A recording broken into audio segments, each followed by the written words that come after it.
Now we have a lot of spas and wellness centers. And in the parking lot, the parking fees are $20, and when you don't pay the $20 and you have to pay $900 ticket, then you regret it. And then you don't want to spend $10,000 for your wellness, but when you have to pay hundreds of thousands at the hospital, then you regret that you didn't spend the $10,000 to take care of yourself.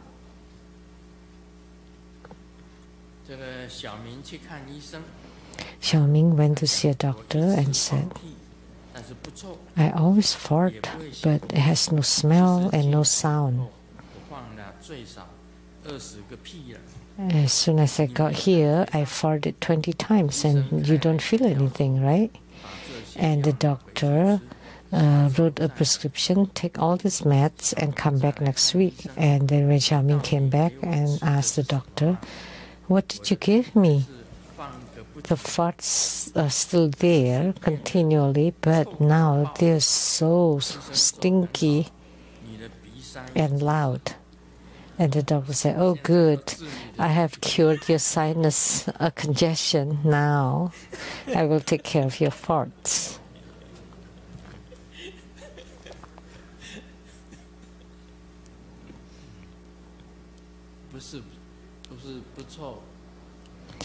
So it's not that it was not stinky, but he could not smell it because of congestion.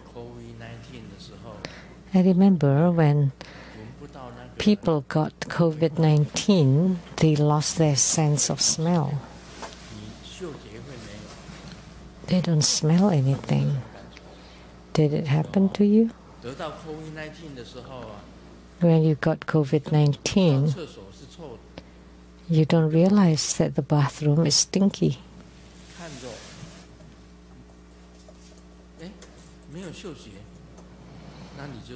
And then you notice you lost your sense of smell, and then you know that you got COVID-19. This is about AI. So inventing AI to take over humanity. When humanity invented fire for livelihood, they invented electricity,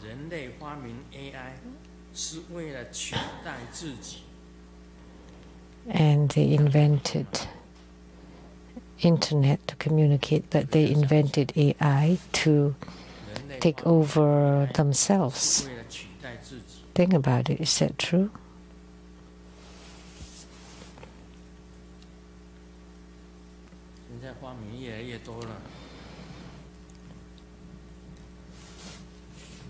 More and more are being invented now.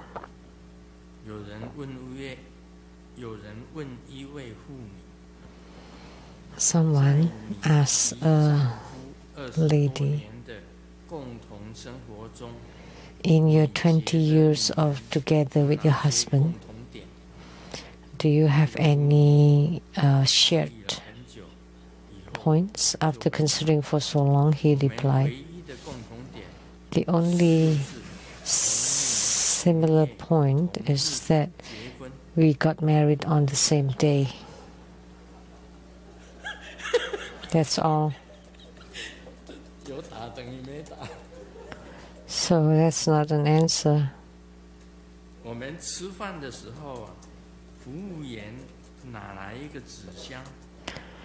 When we were eating, the service took the box, the waitress.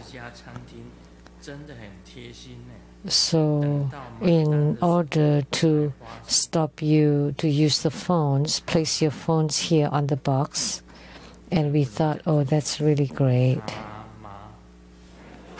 And then when we were paying the bill, we discovered, oh no, that was not the waitress of the restaurant.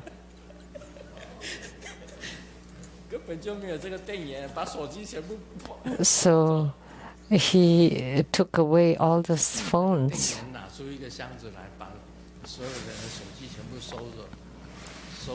So someone that claimed to be a waitress took a box and gathered the phones of everybody.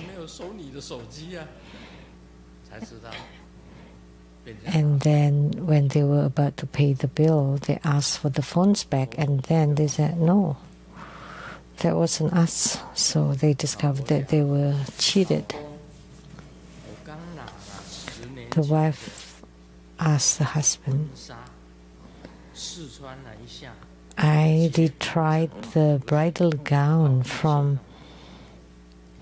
10 years ago when we got married. I'm so happy. It still fit. And the husband said, you forgot? You were pregnant, 9 months pregnant then, when we were married.